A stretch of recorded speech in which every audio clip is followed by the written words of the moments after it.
Hello everybody! The Ukrainian Airline Pilots Association with you. Today is our video about the flight attendants. Flight attendants. Slim, self-confident girls. They travel all over the world doing their job. They are always in the public eye. In the cabin, nobody else is equal to them. It must have been every girl's dream to become a stewardess. But is it really that attractive and exciting? Are there really no pitfalls under the surface of a wonderful picture? 21st century. Mind-boggling development of communication, media and IT technologies are turning the world upside down. The winner in the market is the one who is using cutting-edge technologies. And 21st century. Flight from Barcelona to Kyiv. The passengers are enjoying the flight, the cabin crew are serving coffee, the autopilot is guiding the aircraft exactly along the airway and or the assigned flight level. The plane is still in the air, but ground handling personnel in Kyiv already know the number of arriving passengers. They already know if there are children flying without parents on the flight, which means that some personnel have to meet those kids, and they already know if any wheelchairs are needed for passengers with restricted mobility. In Kyiv, they know everything about the flight, and even more. Should there happen any kind of malfunction or failure, the information will be immediately sent to the ground, and upon arrival the aircraft will be met by a brigade of aviation engineers with all necessary equipment to fix the problem. Top-notch professionals will in no time eliminate the fault, and in a little bit more than an hour the completely serviceable airplane will fly from Kyiv to Baku. Well, and what about the cabin crew? The cabin crew will go home, and then another flight according to the roster. Cutting-edge technologies of data transmission and processing. And what if there were no technologies? How did it used to be? We are going to show you on the example of flight attendants. This summer of 1990. On the apron near the aircraft baggage hall there is a stewardess standing and counting the baggage which the baggage handlers are throwing into the plane. And yes, this is the stewardess who is responsible for the correspondence between the documents and the actual amount of the transported baggage. After the flight, the baggage is unloaded, and again it is the stewardess who hands the baggage over to the baggage handlers. Accountability that is stated in their job description.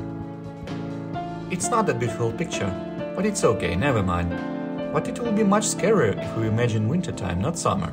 Not Tashkent, but Murmansk, Vorkuta, Surgut, Yakutsk. It is minus 40 degrees Celsius outside and it is always windy. But anyway, it is still part of the job to count the baggage outside the aircraft. Try googling a stewardess winter uniform in the USSR. You will see something like this. A very light coat, nylon tights and shoes. Pilots, however, wear fur boots and long sheepskin coats. The operational procedure, though, is the same for both winter and summer, Tashkent and Yakutsk, to control loading and then unloading the baggage. Nowadays it is hard to believe, but at that time, before hiring girls, aviation doctors always told them that if they didn't manage to have children within the following 2 years, they would not be able to carry babies afterwards. Changes in temperature and pressure, as well as those operational procedures, restrain a woman from her main mission, to be a mother. Also, we should consider peculiarities of some aircraft. Let's see the layout of N2. Air stairs and the main door are located on the rear left. The big baggage door is located forward on the right. The aircraft has landed and taxied in. The pilots, who are the first to exit the aircraft, go out to check weather and conditions for the next flight, while the flight engineer is servicing and refueling the plane. The stewardess is controlling passenger disembarkation. The baggage will be handled later, which means that so far it is unattended. Now the passenger disembarkation is over and it is time to unload the baggage. But one suitcase is missing. Considering mind-blowing rate of stealing in the USSR, otherwise they stole everything and everywhere, it was just an ordinary occurrence. But it was the stewardess who would have to pay for the missing baggage. The salary itself was not high enough. For flight hours, 20% from the captain's one. And now this missing suitcase, which the stewardess would be charged for, or get the kill shot. Back in the USSR you could notice young and pretty female janitors cleaning the floor at airports, which was eye-catching. That was their job description, or to be precise, its violation. For some serious faults, a flight attendant could for a month mount the broom, so to speak, but without any occultism or romance, not like a witch.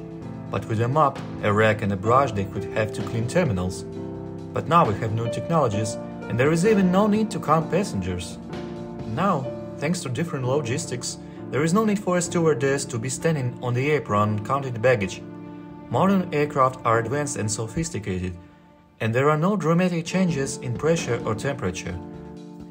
So, there is now no negative influence on flight attendants' ability to carry babies. There is no need, but it takes time to change mentality. Somewhere close, a stewardess is standing outside in windy weather and counting the baggage. Somewhere, but not in Ukraine. And as for Ukraine, in winter of 2011, a committee of the Ukrainian parliament was studying a project of a new air law. Article 57 of this new air law says that a flight attendant is not a flight crew, but service staff. Members of parliament often fly on aircraft and see flight attendants servicing coffee to them. So, from now on, flight attendants are just sky waitresses.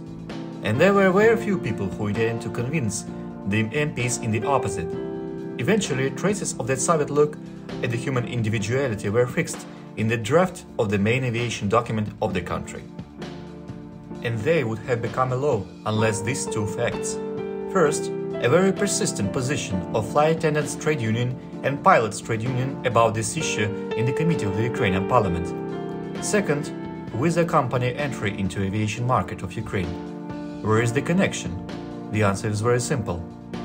It was Wizz Air that positioned themselves as a low-cost airline but did not serve passengers on board. Their cabin crew was solely responsible for passenger safety both in flight and in emergency. This is a very good example showing to MPs the actual duties of cabin crew, where serving coffee is just an option. So, there is Air Law of Ukraine Article 57. Aircraft crew. Point 1. Aircraft crew consists of flight operations personnel that include flight crew and passenger or cargo cabin crew who in flight perform the following duties. Item 3. Providing passenger safety procedures and service on board the aircraft. One more thing is that the ban on flight attendant strike was contested in the European Court, which ordered to make changes in this part of Ukrainian legislation. If people believe in justice, they should fight for it. There is no point in waiting for somebody to come and do everything for us. Hey you, still stuck in the 20th century. Ukraine is in the 21st century.